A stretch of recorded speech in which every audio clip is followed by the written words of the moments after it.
অভিযোগ থাকে যে তার স্বামী তাকে ভালোবাসেন না, অনেক স্বামীর অভিযোগ থাকে যে তার স্ত্রী তাকে ভালোবাসেন না।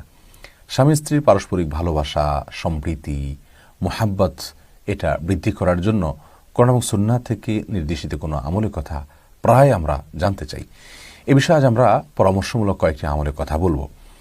তার ভিতরে প্রথম আমল হলো সূরা ফুরকানের ৭৪ নম্বর আয়াত, যা আমরা হয়তো অনেকেই জানি, কিন্তু এটাকে খুব গুরুত্বের সাথে যথাযথভাবে আমরা হয়তো পড়তে পারি না। এই আমলটি আমরা যদি খুব বেশি করি, ইনশাআল্লাহ বিইذনিল্লাহ আল্লাহ সুবহানাহু ওয়া তাআলা আমাদেরকে এমন জীবনসঙ্গী দান করবেন যাকে দেখলে আমার চোখ জুড়ে যায়, আমার নয়ন জুড়ে যায় এবং চোখ শীতল হয়।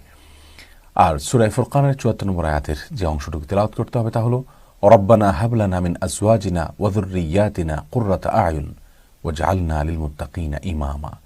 রব্বানা হাব লানা মিন আজওয়াজিনা ওয়া যুররিয়াতিনা কুররাতা আয়ুন, অর্থাৎ হে আমার রব, হে আমাদের রব, আপনি আমাদের সঙ্গী এবং